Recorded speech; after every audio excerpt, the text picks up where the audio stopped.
Hey now, it's Sharon, and I'm back to share another idea on how to reform the police. If you're new to the channel, I'm a retired detective. I worked for 20 years for a southeastern city in the U.S., and I was also in the military. I'm sharing my experiences along with my perspective and my plan that I put together, parts of my plan that I put together on how to reform the police.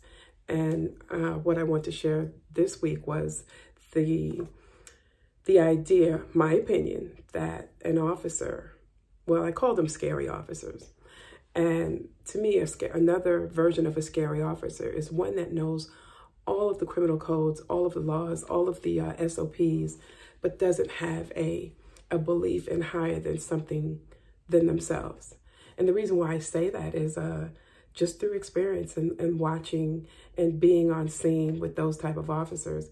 They always rule, or how should I say, not rule, but they always, rule themselves and rule the community by the rule of law and the letter of the law.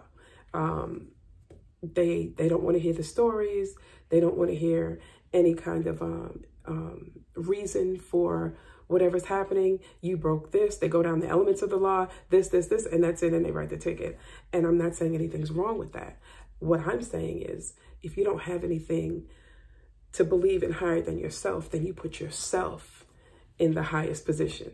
And that is dangerous. A lot of people that put on the badge, I hate to say it, they're not the most honest people. They're not the most morally pure person. And especially the ones that have a belief in nothing but themselves. That's just an opinion, but that's what I've seen. And that has been my experience. So I wanted to share that little bit with you. And in my plan, I try to weed out those people, so to speak. If they're not willing to learn or be taught, they can be weeded out in the plan that I've put together. Again, putting yourself in that high position, and then you're wearing the badge, and then you come in with a biased or a racist mindset. That's dangerous. Do you hear me? I came in with a belief system, but I have to admit, putting on the badge, it gives you a sense of pride, but it also gives you a sense of power. And what kept me in check is the fact that I believed in the Lord Almighty. I believed in Jesus. I believed in what people call him, Yahshua. You know what I'm talking about. I had a belief in something higher than myself. There were times, and I write about it in my book, excessive pride moved that belief system over and then put me at the center. And that wasn't good. You know, at least I think I recognized it. And then I started to look and self-reflect on what I was doing and how I was doing it. And thank God, and I don't say that as a cliche, but thank God that I believed in something, and I believed in him, the Almighty. And so that kept me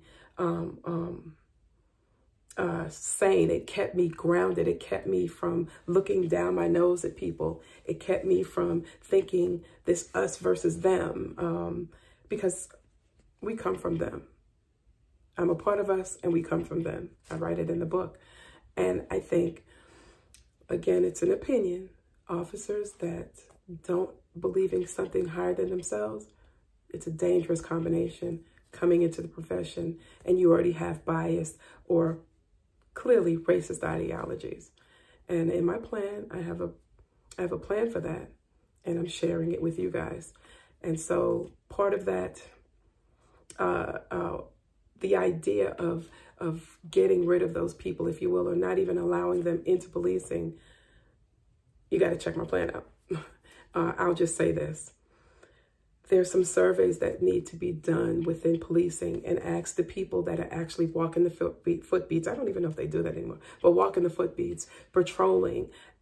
We have to get the opinions of those folks along with the community on what type of individual needs to be a police officer. And I'll just leave it at that, okay? I'll be back next week to share another idea. Take a look at our online store. The link is in the description. Created some notebooks. The links for those are in the description. Take you straight to Amazon, straight to the book. And always remember, you don't necessarily have to go through a thing to learn from it. Talk to you guys later. Bye.